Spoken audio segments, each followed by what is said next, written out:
The wind howled against the car windows, rattling them like an angry spirit. My fingers trembled as I adjusted the heater, but it only blew cold air. Useless. Just like my husband's promises. I had been sitting here for almost an hour, wrapped in my coat, my breath coming out in white puffs. My phone battery was dying. The last message I sent was still unread. Please come back. No response. I squeezed my eyes shut, trying to block out the memory of what had just happened. The argument. His voice, sharp as a blade. The way his eyes had darkened when I said, "No, I'm not giving you $50,000 for your parents' vacation." I didn't expect him to be happy about it. But I also didn't expect this. We had been driving back from his parents' house when I refused for the last time. He pulled over on the side of the road, a desolate, frozen stretch of highway, and told me to get out. I thought he was bluffing. Then he reached across, unbuckled my seatbelt, and shoved the door open. "Find your own way home," he said, his voice cold as the night air. And then, just like that, he was gone. The red taillights disappeared down the icy road, leaving me stranded in the middle of nowhere. My heart pounded as I looked around. No cars. No houses. Just snow-covered trees and the eerie silence of winter. I had no idea how far I was from home. And I had no idea how much worse this night was about to get. 3 days ago, if someone had told me my husband would leave me stranded on a freezing road in the middle of winter, I would have laughed. Eric wasn't cruel. Not like this. Or at least, that's what I had believed. We had been married for 6 years. 6 years of birthdays, holidays, shared dreams, things that made me believe we were a team. Sure, we had our differences, but at the end of the day, I thought we always had each other's backs. That illusion shattered the moment he asked me for $50,000.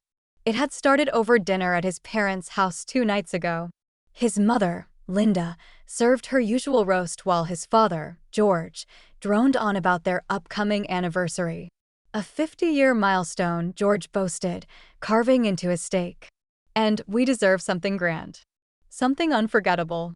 Linda sighed dramatically, placing a hand on her chest. We were thinking of a European cruise. Greece, Italy, maybe France. I smiled politely, not thinking much of it, until Eric cleared his throat and leaned forward.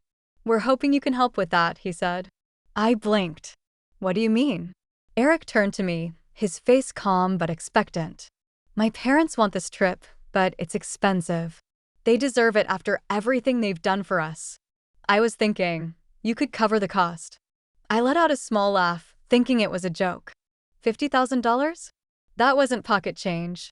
"I can't," I said carefully, placing my fork down. "That's a lot of money, Eric."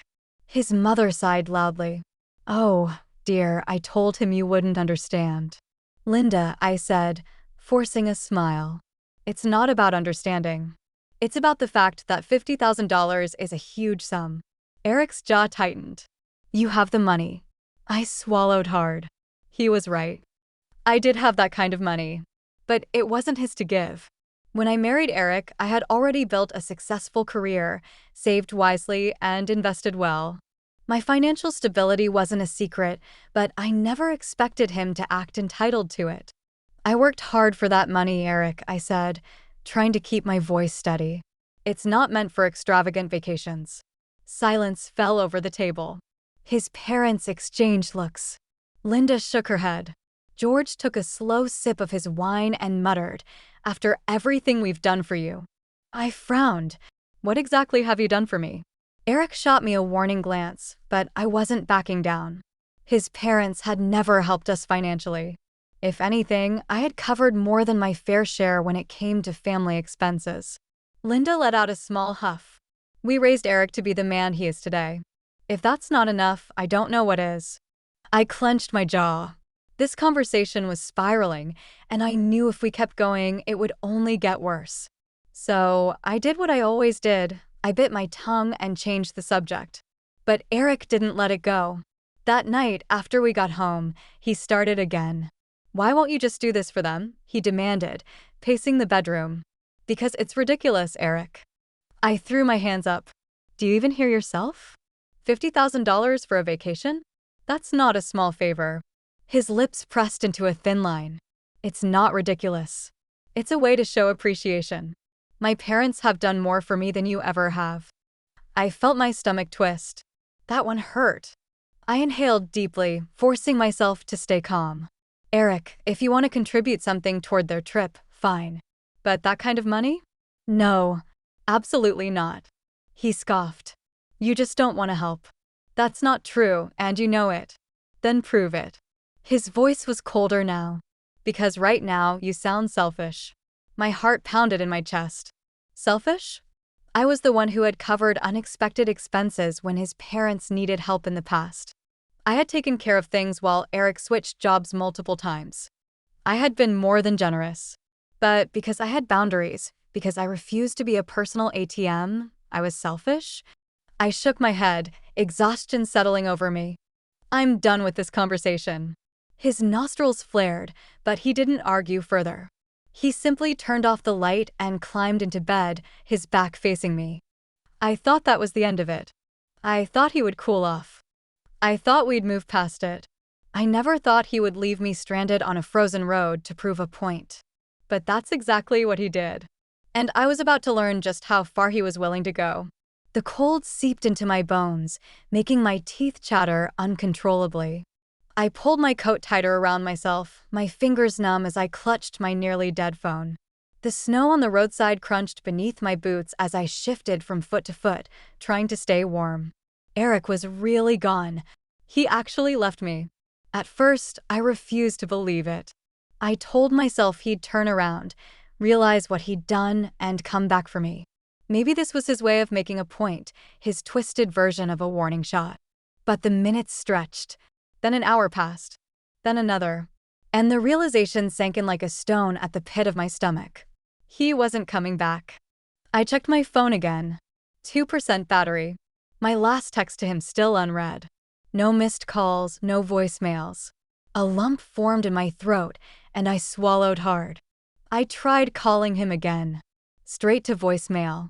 My legs were starting to shake, not just from the cold, but from the weight of what this meant. I wasn't just stranded on an empty road in freezing temperatures. I was stranded because my husband left me here on purpose. A sharp gust of wind slapped against my face, burning my skin with icy needles. I had to do something. Just standing here would get me hypothermia. I forced my feet forward, stumbling toward the distant glow of what looked like a gas station about a mile away. Each step felt heavier, the frost biting through my boots.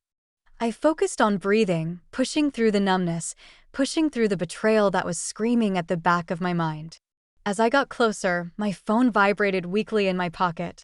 I yanked it out, hope surging through me. Eric? No. It was my best friend, Sarah. I barely had the strength to answer, but I did. My voice cracked as I said, Sarah. Where the hell are you? She demanded. I've been texting you all night. Are you okay? My breath hitched. The moment I heard her voice, the dam broke. He left me, I whispered. My lips felt frozen. Eric left me on the side of the road. There was a pause. A sharp inhale. Then what? I stumbled forward, my knees nearly buckling. He asked me for 50 grand. For his parents' vacation. When I refused, he pulled over and told me to get out. Silence. Then Sarah exploded. He left you out there? At night? In the freezing cold? Her voice was shaking with rage. I nodded even though she couldn't see me. I don't know what to do. Where are you? She demanded. I looked around. I think there's a gas station up ahead. Listen to me, she said, her voice firm. Get there. Stay inside. I'm coming to get you. I barely had time to nod before my phone died. I was alone again. But at least now I had a destination. The gas station was warm, but it smelled like burnt coffee and stale cigarettes. I made my way to the counter, my fingers trembling as I wrapped them around a cup of cheap, scalding coffee. The cashier, a middle-aged man with tired eyes, frowned at me. You okay, miss? I forced a smile. Just waiting for a ride. He hesitated, looking me up and down. I must have looked as awful as I felt. You sure you're all right? No, not at all. but I nodded anyway. Yeah. I huddled in the corner, sipping my coffee, when the door burst open. The winter wind howled through the small store as Sarah stormed in. Her face was tight with fury, her coat barely buttoned in her rush to get to me. The moment she spotted me, she crossed the space in 3 quick strides and pulled me into a tight hug. "Jesus, you're frozen," she muttered against my hair. "Let's get you out of here." I let her lead me to her car, and the moment I was inside, the heat blasting on my face, the tears finally came. She didn't rush me. She didn't tell me to calm down. She just let me cry. When I finally calmed enough to talk, she gripped the steering wheel so tight her knuckles turned white. "I swear to God, if I see him." I let out a broken laugh. "He won't care, Sarah. He thinks I'm selfish for not giving him the money." She turned to look at me, her eyes blazing. "This isn't just about the money, and you know it." I swallowed hard. I knew exactly what she meant. This was about control. About him thinking he had the right to punish me for not bending to his will. And worst of all, I had let him get away with things for so long that he thought this was okay. We sat in silence for a moment before Sarah let out a breath. "Are you ready to go home?" Home. The word felt foreign. Because the truth was, I wasn't sure if that place was home anymore. But I knew one thing for certain. I wasn't going back to him. The drive back to my house was silent, aside from the rhythmic hum of Sarah's tires on the road.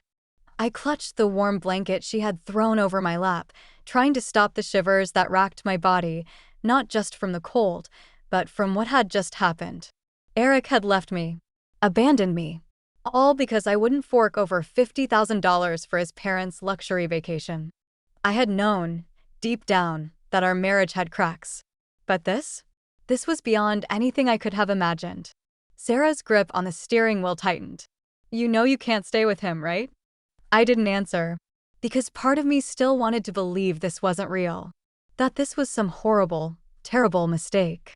That when I walked through that door, Eric would be there, pacing, regretting everything, begging for forgiveness. But another part of me, the part that had kept quiet for too long, knew better. Sarah sighed, her frustration barely contained. "He's going to spin this. He's going to make you feel like you're overreacting. Like it's your fault." I swallowed the lump in my throat. "I know. You can't let him."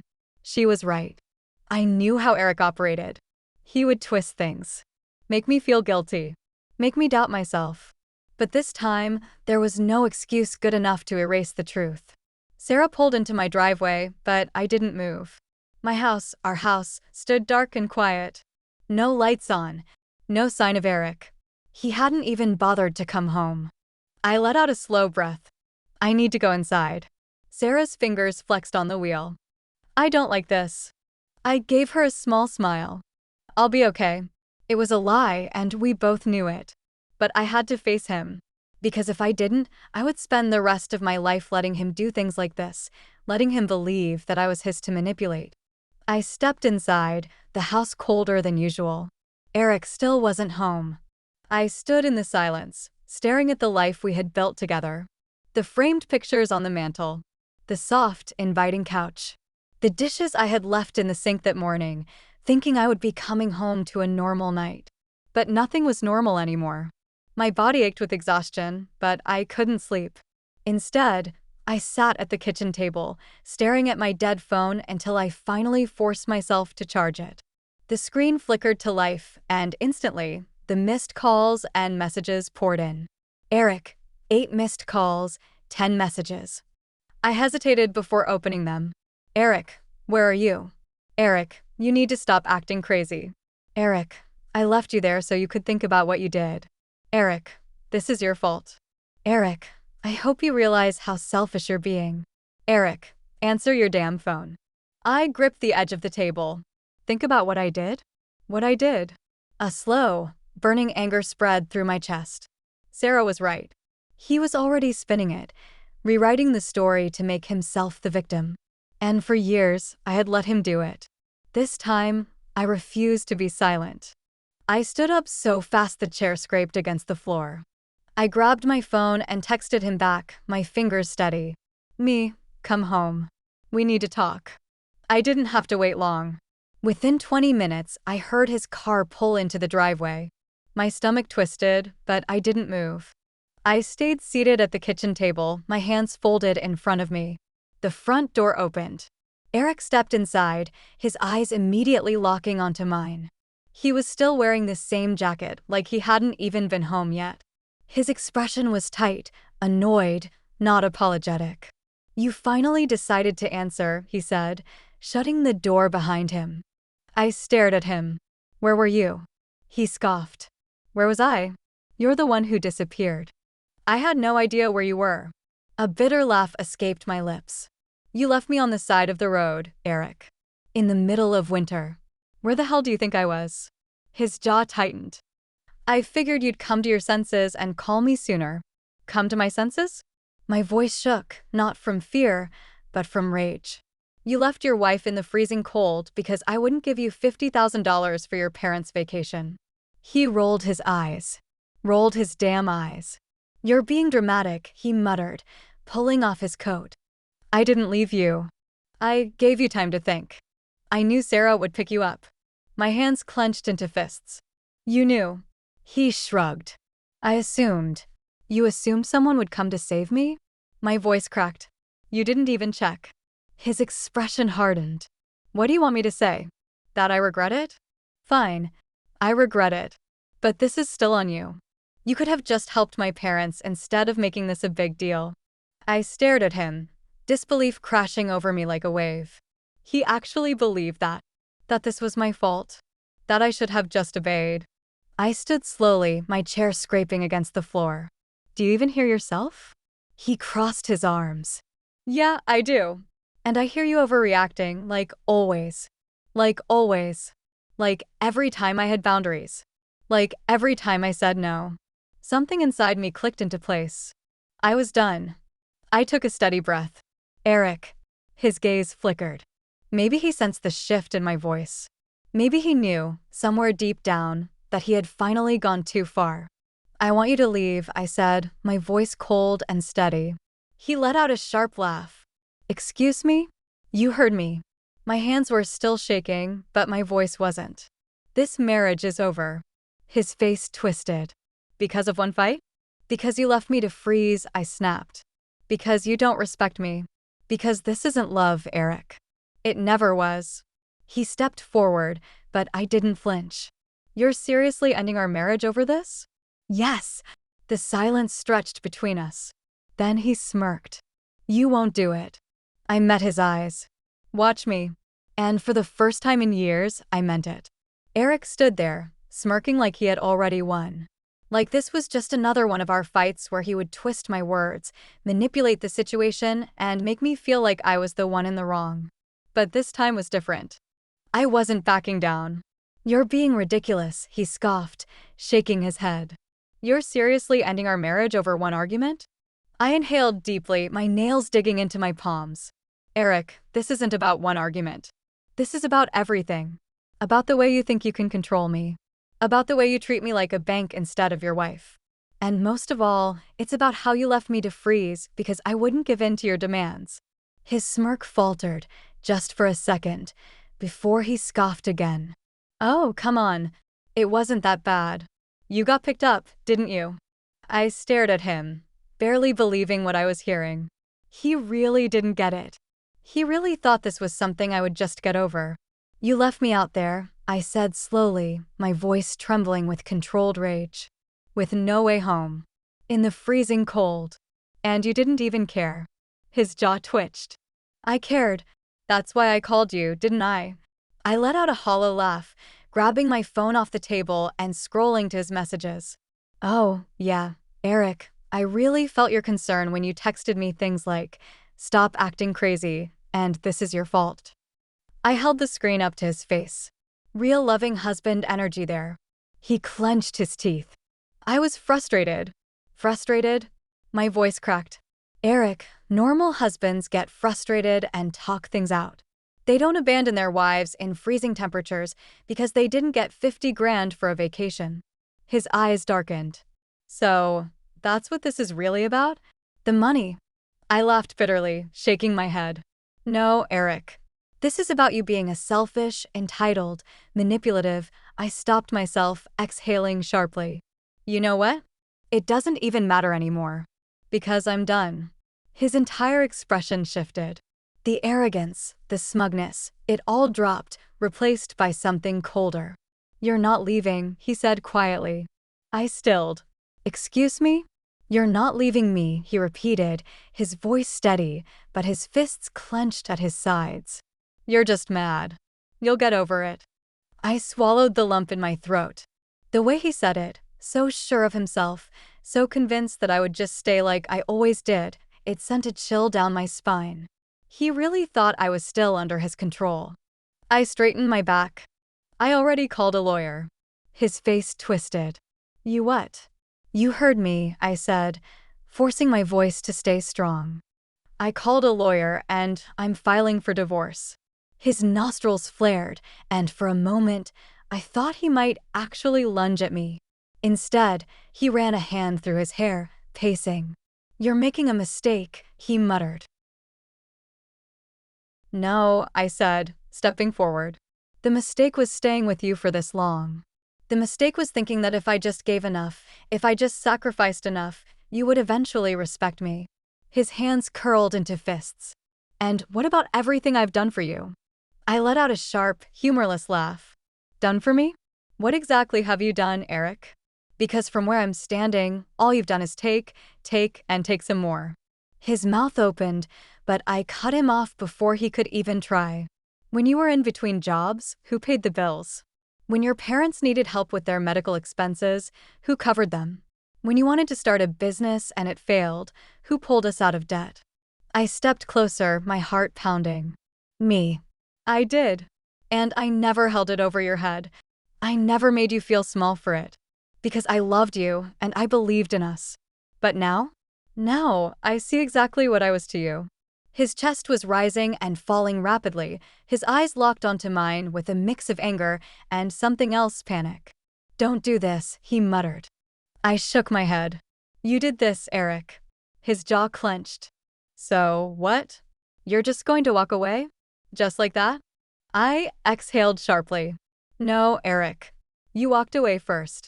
When you left me on that road, you ended this marriage. Silence hung in the air. For the first time, I saw it sink in. I saw the moment he realized that he had lost. That I wasn't going to cave this time. That I wasn't the same woman who had put up with his manipulation for years. I was done. His face twisted with something ugly. You'll regret this, he said, his voice low. I tilted my head. No, Eric. You will. I turned toward the stairs. I'm packing my things. I'll be out of here by the weekend. He stepped toward me. You're not taking anything I bought. I let out a bitter laugh. Oh, that means I'm taking just about everything then. His face darkened again, but I was already done listening. I walked upstairs, each step feeling lighter than the last. For the first time in years, I felt free. And nothing, not even Eric's empty threats, could change that. I packed my bags with a calmness that surprised even me. Every neatly folded piece of clothing, every item I tucked away felt like shedding another layer of my old self, the one who had spent years compromising, bending, and sacrificing for a man who saw me as nothing more than a resource to drain. Eric had stormed out after our confrontation, slamming the door so hard that the picture frames on the wall rattled. Good. Let him run. Let him stew. It didn't matter anymore. I wasn't afraid of him anymore. Sarah showed up an hour later, her eyes scanning me carefully before pulling me into a tight hug. Are you sure about this? She murmured. I pulled back, nodding. More sure than I've ever been about anything. She exhaled, shaking her head. I still can't believe he just. Believe it, I interrupted. Because I do now. That was the thing.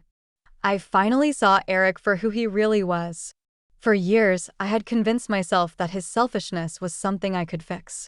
That if I loved him harder, if I gave more, he would eventually see me as his equal instead of his personal safety net. But I was done trying to fix something that was never meant to be saved. I spent the weekend gathering my things, making arrangements, and meeting with my lawyer. Eric tried calling. He texted. He even showed up once, banging on the door, demanding that we talk things out like adults. I didn't open the door. I didn't answer his calls. I had nothing left to say. By Monday morning, I had officially moved out. My new apartment wasn't fancy, but it was mine. The air felt lighter, the silence peaceful. No more walking on eggshells.